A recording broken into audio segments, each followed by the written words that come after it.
you heard the exchange there between the US President and the Indian Prime Minister. These are the fresh images of Prime Minister leaving the White House. Remember that he's now going to be on his way to New York, where he's going to address the UN General Assembly. Let me go straight across to our guests who are joining us now. J Grossman is live with us. Senior Defense Analyst at the Rand Corporation, Paramit Chaudhary, Senior Analyst as well. I want to first ask you, Mr. Grossman, what do you make of what you've heard from the US President and the Indian Prime Minister? What, according to you, is the main outcome of what you've heard? Well, so thank you for having me. U.S.-India relations have gotten increasingly better over the last few years, and a lot of that is the result of both sides increasingly seeing the strategic landscape the same. And it's not just China we're talking about, although China does play a big role. China's increasing assertiveness throughout the Indo-Pacific is of concern to India and the United States, but it's also other things like dealing with the pandemic, economic recovery, climate change, global supply chains. There's so much on the agenda, and so that's why I think you saw in the clip you just played a very warm welcome between Prime Minister Modi and President Biden, and I think that their exchanges will be quite fruitful in the coming days and weeks. Okay, the exchange was warm. There are varied opinions about the nature of the hug, Paramit Chaudhary, but whenever there is a meeting between the US President and Indian Prime Minister, there's a lot of focus about whether there'll be mention of Pakistan. Given the current scenario, we were hoping to hear something about Afghanistan. None of that came up. Is that surprising for you, or is that too much to expect that they'll say these things in front of cameras? One, I would argue Pakistan is actually of far less salience now to the bilateral relationship. America is no longer as involved in Pakistan as it used to be before.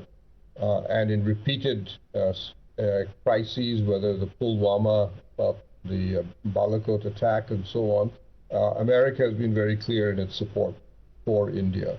China is now the defining element of the bilateral relationship as far as the strategic side is concerned.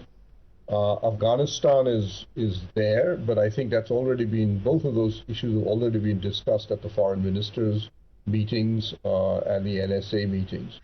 So for the prime ministers, for Modi and Biden, this is really about the fact that this was the first time they were ever meeting physically, at least as heads of state and heads of government. So this is really about establishing bonhomie. Biden puts a lot of store in having a personal contact with world leaders and leaders of any variety that he meets. Until now, he's met Modi only via virtual meetings. So for this meeting is really about getting to know each other. When you talk to senior Indian diplomats, they said while the meetings on the virtual side have been good, you actually can't do real diplomacy via Zoom or Skype. So this is really what this is all about.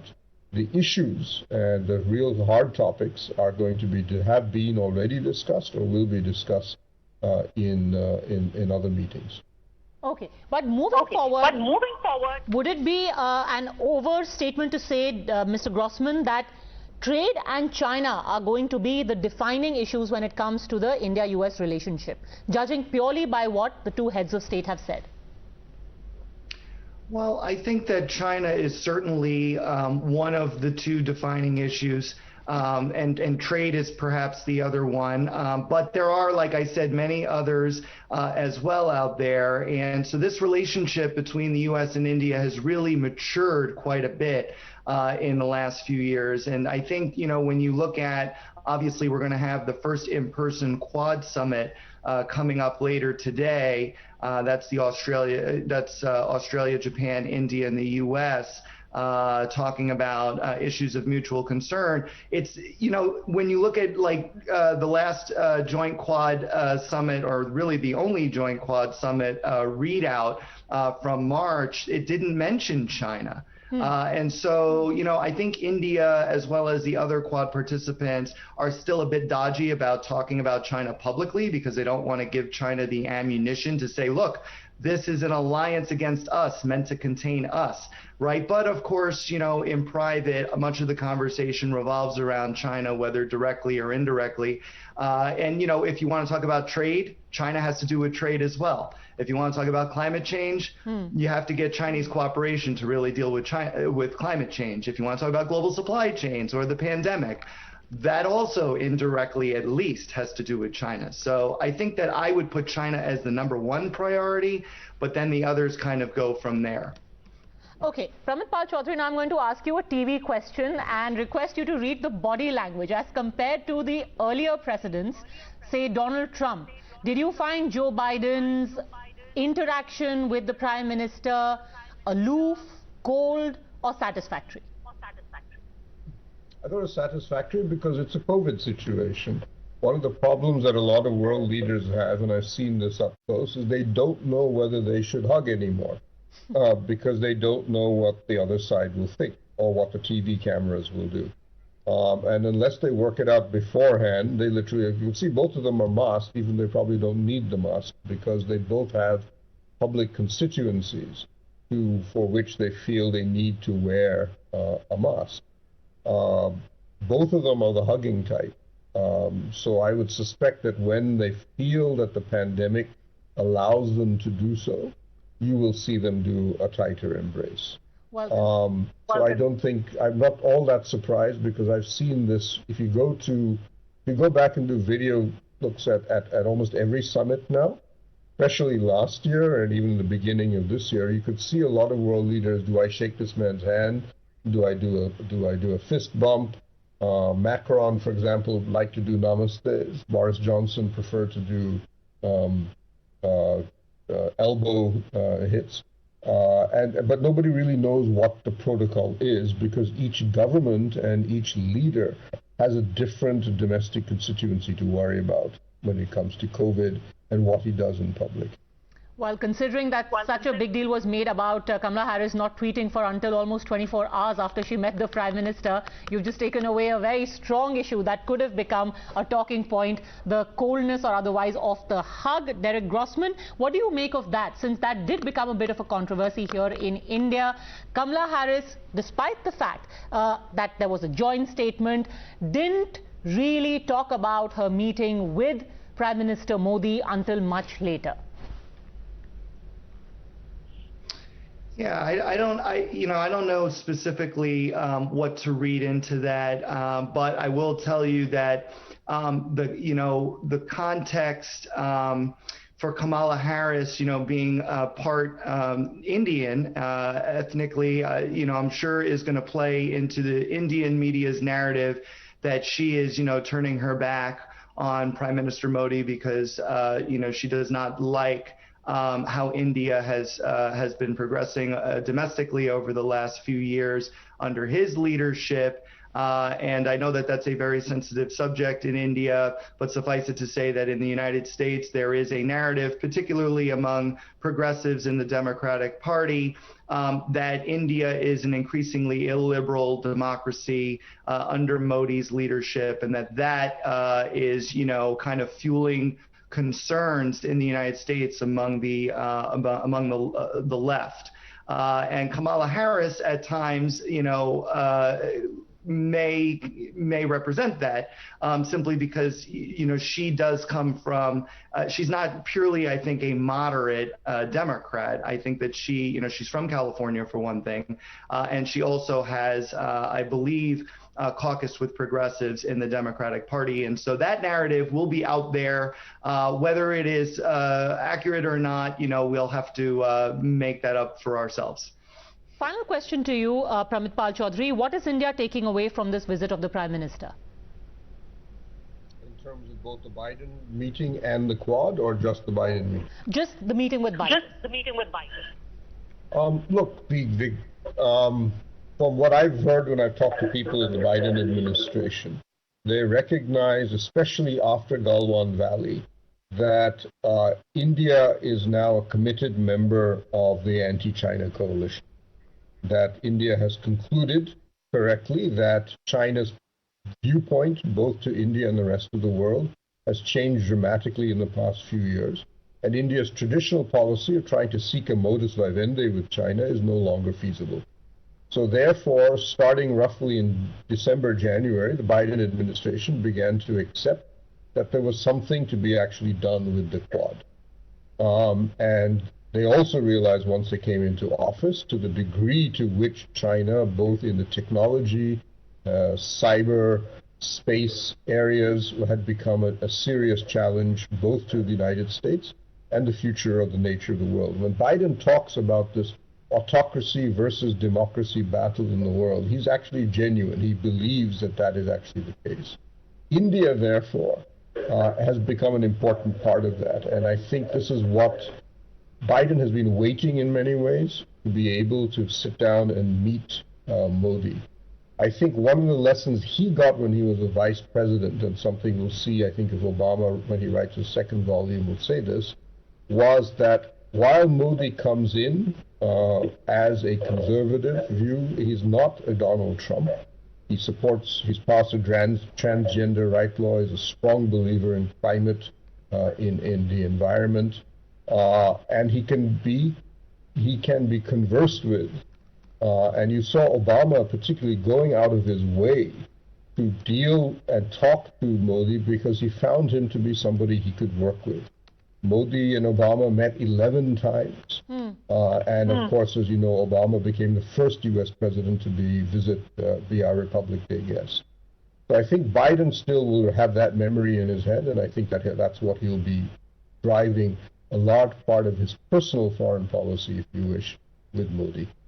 J Grossman and Padmaja Joshi, really appreciate you speaking to us. Of course, now we're going to have the meeting of the Quad, followed by the Prime Minister's address to the UNGA. But the politics around this visit has already started 24 hours ago and will only develop. Thanks very much, both gentlemen, for joining us.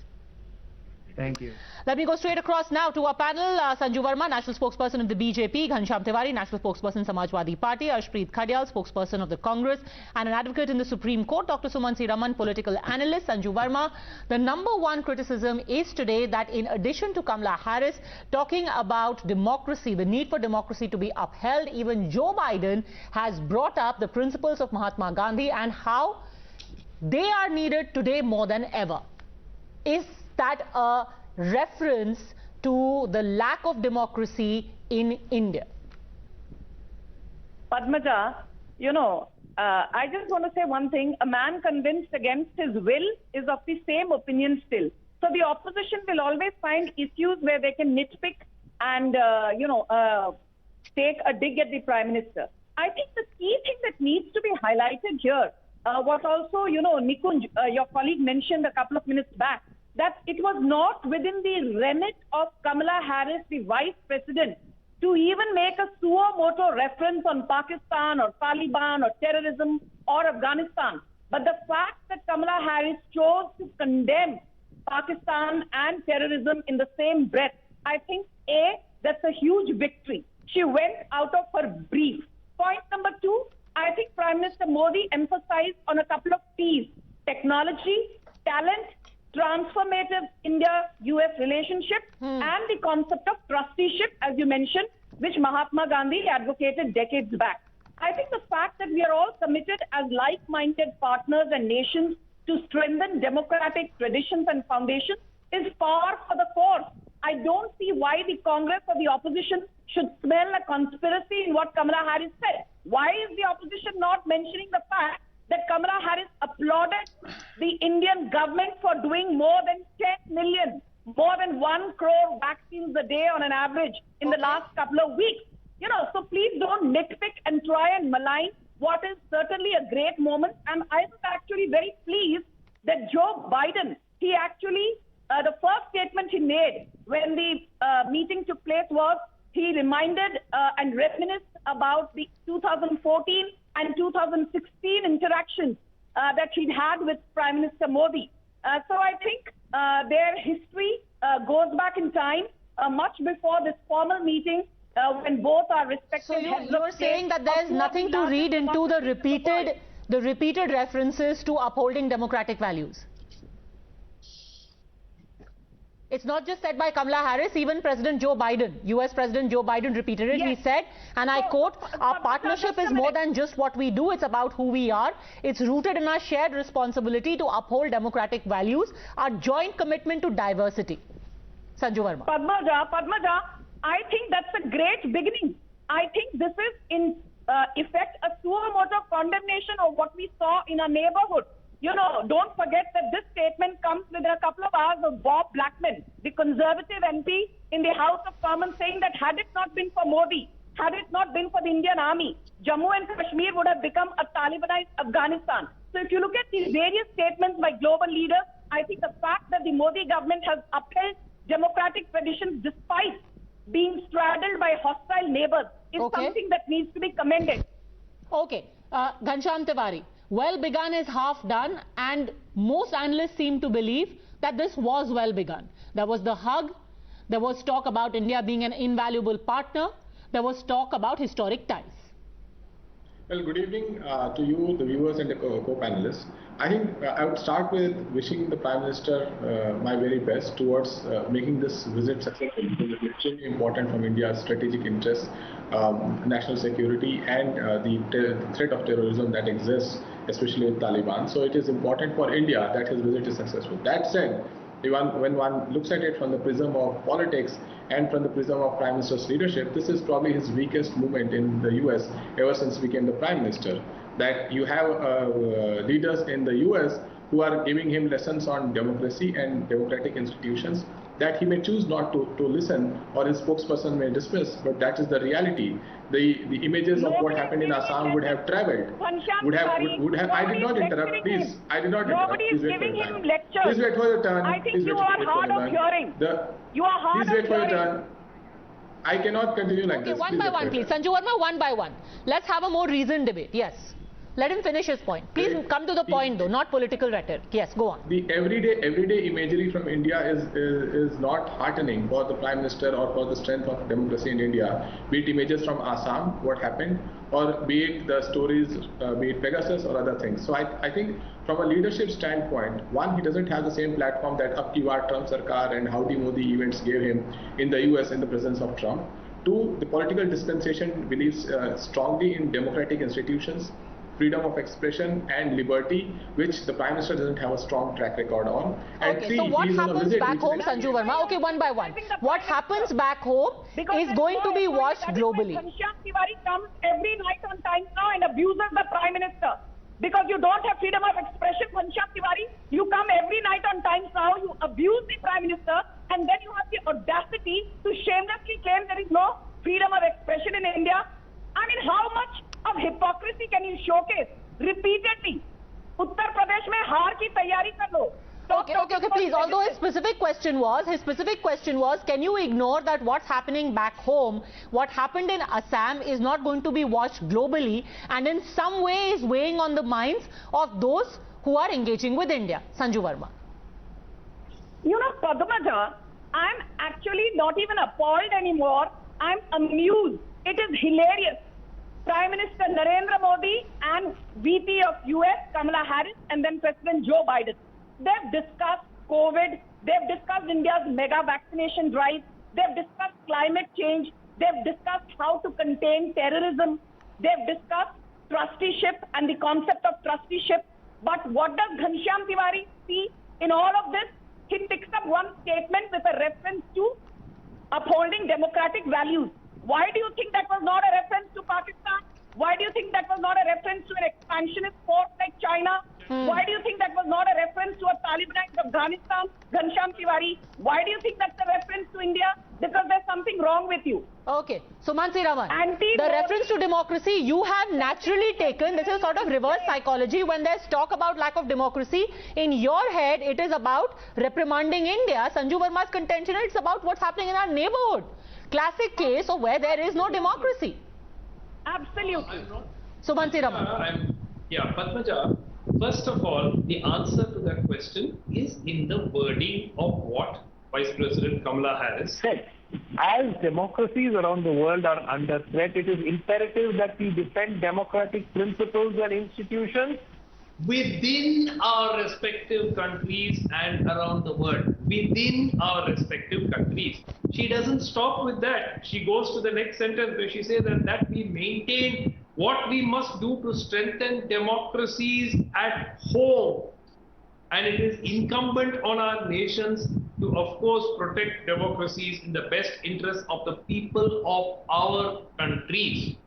Now, you can to me, this is a very, very clear statement. Even clearer. How is this a clear statement? So just a second.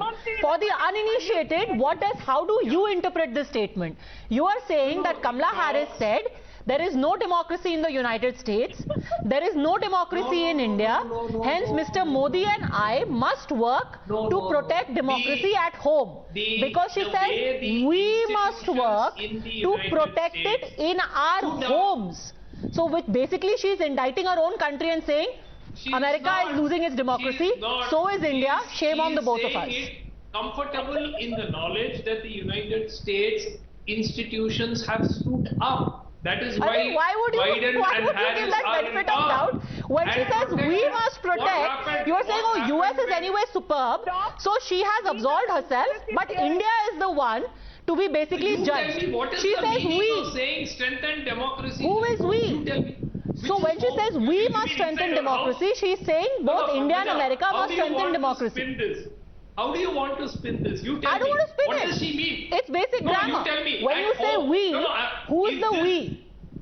Who is the we? Let's progress from there. We defend democratic principles and institutions within our respective countries. Who's the we? How do you spin this? Who's the we? Within our respective countries does not mean Bangladesh or Pakistan.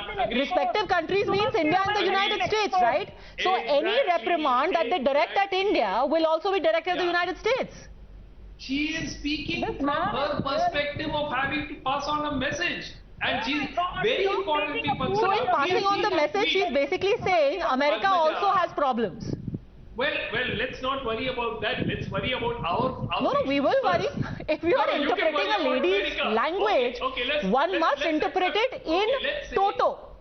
Let's interpret her whole message. So when she says we must strengthen democracy in our respective countries, you say, okay, America is anyway amazing, democracy is flourishing there, but India is the one that has been put in the doghouse. It can't be a one-way street. Either you interpret whole or you take none.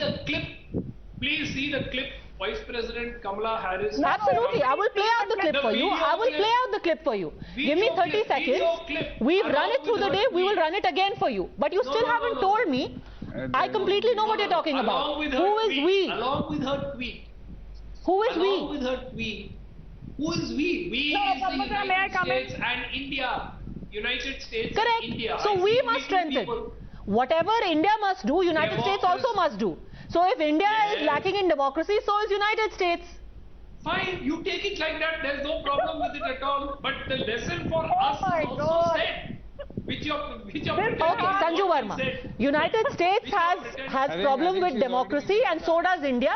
Instead of being in denial, we must wake up to it. Sanju Verma. Padmaja, you have done such a brilliant job of exposing Sumanti Raman, but he still refuses to give in. Hats off to his persistence. Anyway, the more important point, I'm amazed that none of these gentlemen here have said that the CEO of Blackstone says we will invest more than $40 billion in the next 5 years. Whether it is the CEO of Adobe, First Solar, these are people who committed billions of dollars. You will not talk about that. You will not talk about the fact that Quad. 1 minute, do not interrupt me. Do not interrupt me. Hello. I need to interrupt you for a second. I need to interrupt you for a second because we've got more details of the POTUS's meeting with the Indian Prime Minister. Let us quote from here, get Srinjoy Chaudhary live as well. Here is what POTUS said. Here is what you had the American president say. All kidding aside, I think that the relationship between India and United States, the largest democracies in the world, is destined to be stronger, closer and tighter. Let's break this, please. And I think it can benefit the whole world.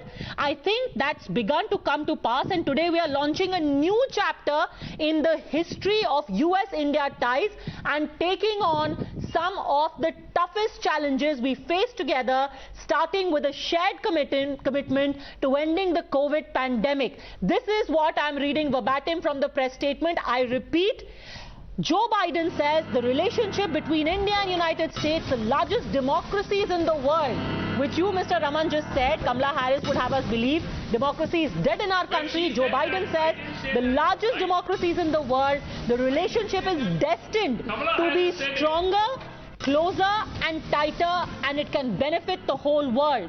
The Prime Minister and I are going to be talking today about what more we can do to fight COVID-19, take on climate challenges that the world faces, and ensure stability in the Indo-Pacific, including with our own Quad partners. Of course, our partnership is more than just what we do. It's about who we are. It's rooted in our shared responsibility to uphold democratic values. So if you see that, you had the American president say it's about who we are.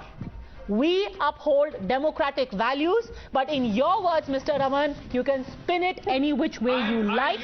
Let me quote further. Let me quote further, please. This is news that we are breaking. We can argue about it. We can argue about it in like 2 minutes from now. Let's go across to Shinjoy Chaudhary. Shinjoy, I've read till the part where we had Joe Biden saying that India and the United States together are going to uphold democratic values. Take it from there. What more are you learning from the White House? Yes. Well, it's very clear that President Biden and Prime Minister Modi had decided early on that this would be the media link as far as they were concerned. Those early 10 minutes when they spoke with each other with a camera in place. And that's the important point. That's the only takeaway there is, apart from all those jokes, because there has to be a warmth factor. There was between Modi and Trump. There were always questions of whether there would be enough warmth between these two leaders, who in some ways are also very different from each other. But here, the important point is relating to democracy. When you're talking about democracy, then very clearly, what is it that you're not talking about? You're not talking about China. China is not a democracy. That is the clear message that is coming out. We are democracies. We are in it together. We are against people who are not democracies. That is if you read between the lines, that is really what Biden has been saying, that this is our message, that we are democracies, we are working together, and we are working against people who are not democracies. And of course, so you're saying that the upholding of democratic values, Shinjoy, so that is being spoken of, what Kamala Harris referred to and what today President Joe Biden has said is actually a reference to China, the lack of democracy therein. Yeah, that could certainly be a case. That is how you can interpret it. I mean, which are the countries that India and China and the United States have problems with? The one country both India and America have problems with is China.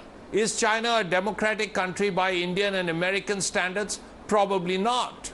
So that you can interpret is that it's a statement about China. Now, whether you want to take it like that or you take it in any other way is really, it depends on people. You have heard what people from the political establishment have said today. But from my mind, from what Biden has said today and what Biden's history about China has been, because whatever else he has said in the past, he has said, I don't want to have such problems with Russia. Well, my focus is China. Like they say, in fact, beauty lies in the eyes of the beholder. Perhaps so interpretation also lies in the eyes of the beholder, depending on where you stand politically. You, of course, speak as a journalist who's covered external affairs for long. Just stay on with me because we've got a lot of reactions coming in now. Arshpreet Khadyal, you haven't spoken so far. Sorry to keep you waiting. What do you make of this curious turn of events? You were upset that Kamala Harris hasn't tweeted. Well, she has now. People were upset about how there was no hug. A hug has also happened. And for good measure, Mr. Biden has thrown in something about India and US together upholding democracy. Mr. Khadyal. Right. First of all, congratulations. Many congratulations to you as well, you know. And to you, tweet sir. has happened. Because the representation is of the country. I mean, I don't take that congratulations personally. To you too as well. Vis-a-vis the tweet, since you mentioned Who knows? it. Maybe it was so under the happily. Congress's pressure that Kamala Harris finally had to tweet. And International yeah, impact. Thank us for that. Maybe you should thank us for that. And a little bit of thanks would also go to Times now. Maybe a little bit of thanks should also go to Times now, you know, because you're of too the generous. criticism it's been taking. Also, another thing. See, in the words of diplomacy, in the words of diplomacy, there's a thing called gentle push. Just one more minute, please. Just gentle push. Sorry, Ashpreet Khadiala, I have to interrupt you for a second. I think Srinjoy has an update. I'm really sorry. I'll come back to you. Yes, Srinjoy. Padmaja, if you look clearly at what the president has said, he has said, look at these words, ensure stability in the Indo-Pacific, including with our own Quad partners. What is stability in the Indo-Pacific? What is Indo-Pacific a euphemism of? Clearly Beijing, clearly China. The president has said it. He has said everything without saying anything. It's just how you interpret it. Okay. It's all there, Padmaja. All right, Mr. Khadiala, now, if you could respond. Right, thank you so very much. I just request for uninterrupted 60 seconds. One, yes. It's a gentle push in the words of diplomacy when Ms. Harris referred to the principal statement and when Mr. Biden referred to the Gandhi statement. Second of all, you know, there have been incidents which we do not really appreciate because Mr. Modi is also our Prime Minister, you know. Time and again, he has been shown placards, ki go back to India because of what you have done to the farmers. 700 farmers have died. You haven't said a word about that. They are your annadatas. Then they haven't talked about how it's been more than a year. They haven't talked about how it's been more than a year. You haven't talked of 700 farmers that have died. They haven't This is not about farmer protest. Haven't you uttered a word? Stop talking gibberish every time. This is not about farmers. You should be ashamed that today when the US is standing you should be ashamed of the fact that 700 farmers have died.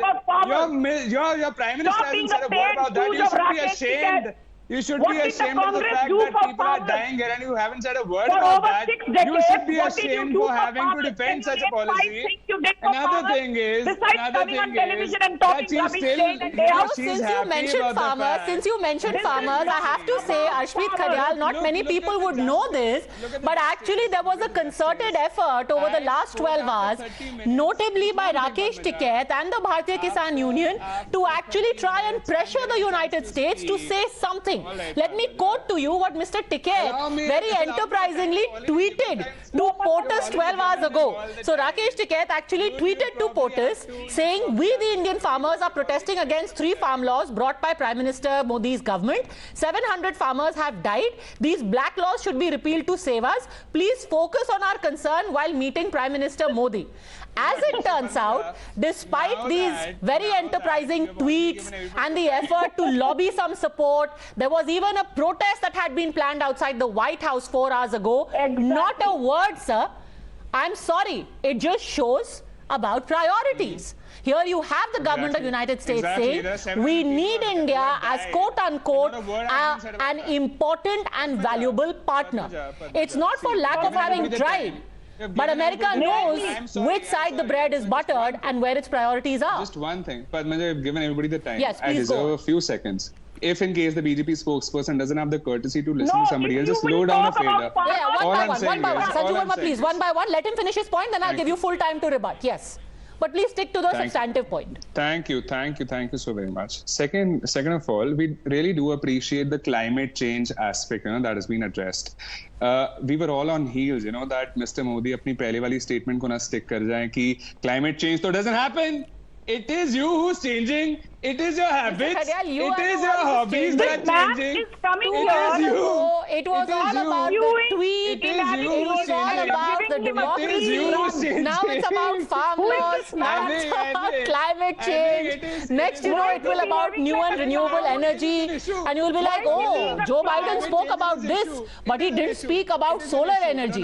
Big setback for India. You cannot say that. I'm saying it because you literally changed your stand in the last last 1 hour. You started out by saying, oh, democracy pe karara tamacha India ko lag gaya. Now apparently India is a partner in upholding democratic values.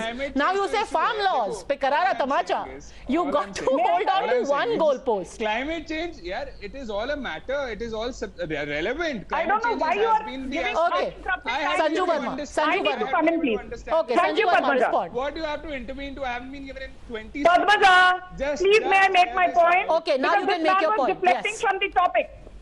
I think your colleague Srinjoy pointed it out very well, and I will just say, Padmaja, the one thing that keeps coming back in the meeting that Prime Minister Modi had with Kamala Harris and President Joe Biden, the use of terms shared commitment, shared values, shared democratic ideals, shared challenges.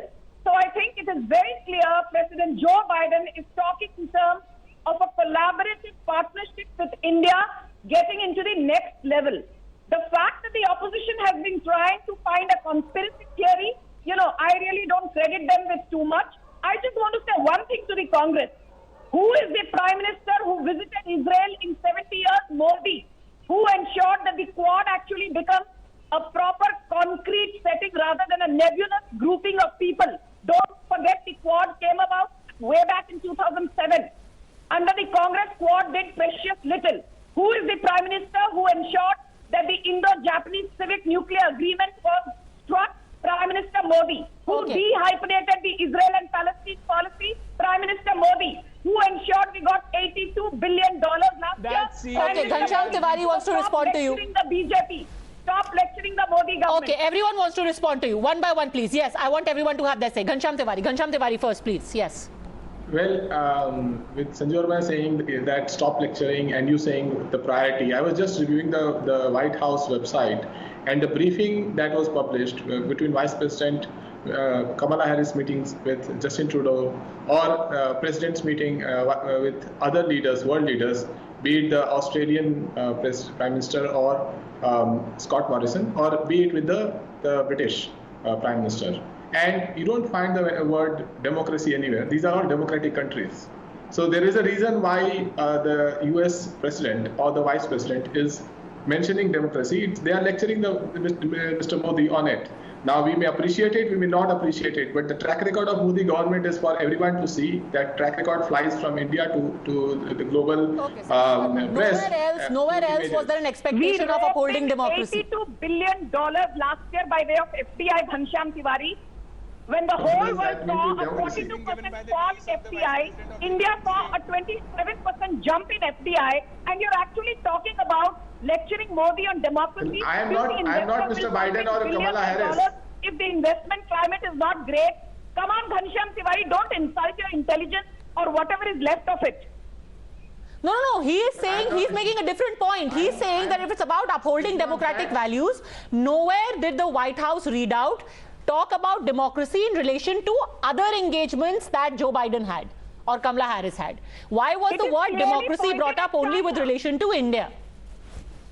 It is a clear reference in isolating China, and these people are ensuring that it is meant to be understood that that was a reference to India. Excuse me. When you say we want to enhance democratic values, you are clearly isolating China from the equation.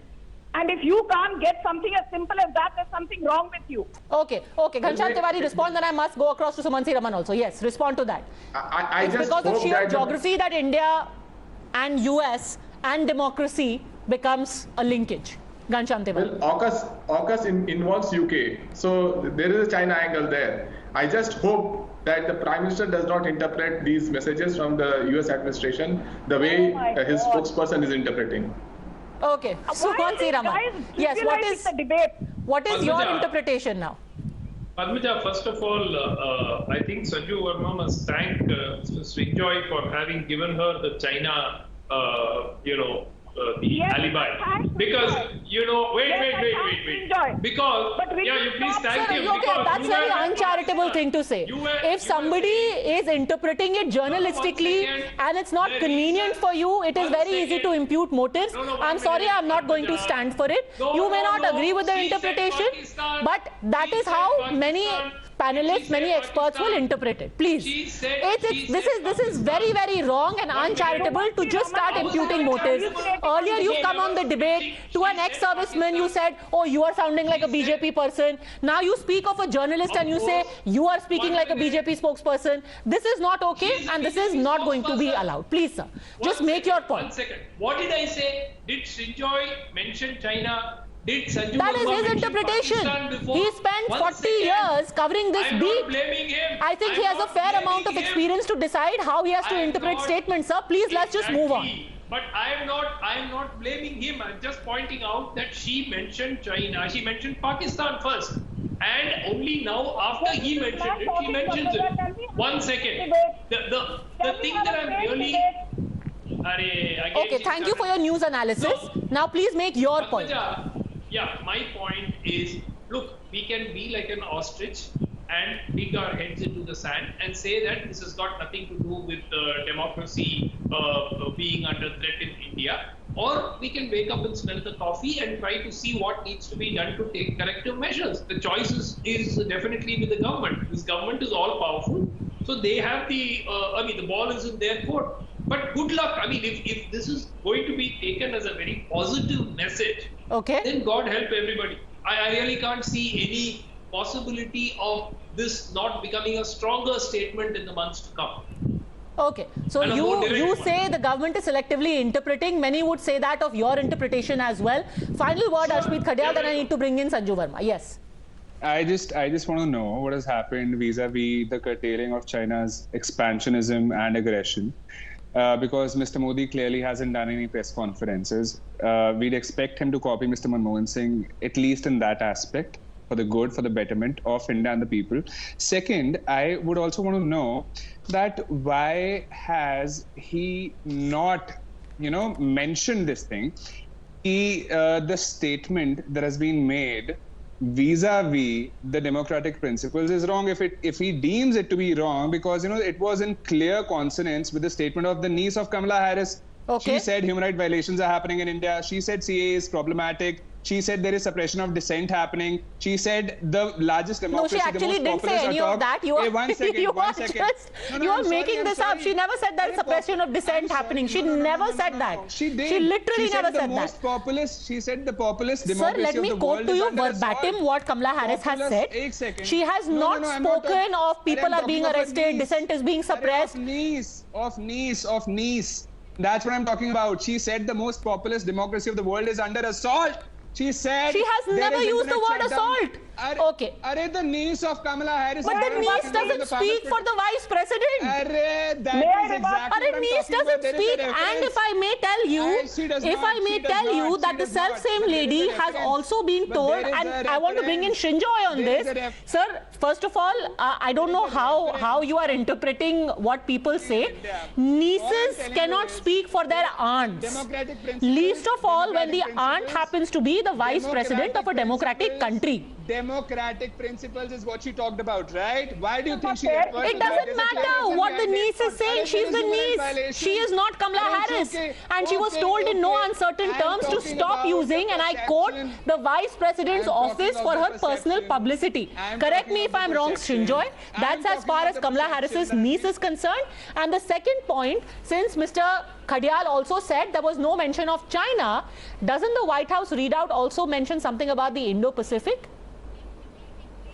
Srinjoy. Yes, it does. Padmaja, I just want to tell you one thing. Do you know, it's one thing to say something before you become vice president. It's quite another to say something after you're vice president. I just have a question to you and everyone there in the panel. Who was Kamala Harris most critical of? Which human being on earth before she became vice president? The answer, and this was said publicly at a debate, was Joe Biden. Let's not forget that. Okay? So it's one thing to say whatever you want to do when you're fighting an election. It's quite another when you're representing your country and you're number two. You know what your country's priorities are. You know what your country's policies are. Yeah. So Kamala Harris, regardless of what she said in her speeches or as a senator from California, is completely different from the vice president of America. What the foreign policy of America is to be taken as. I'm afraid I'm completely out of time, but I think we're going to be talking a lot more about this in the next 24 hours as well, as the Quad meeting is going to start, has already started in fact. 10:30 is when it was supposed to start, and then tomorrow, of course, the UNG address by the Prime Minister. However, that issue of democracy, much more of that in the next few days. For the time being, though, thank you very much, all gentlemen. Srinjoy, Sanju Verma, for having joined me. Thanks for watching.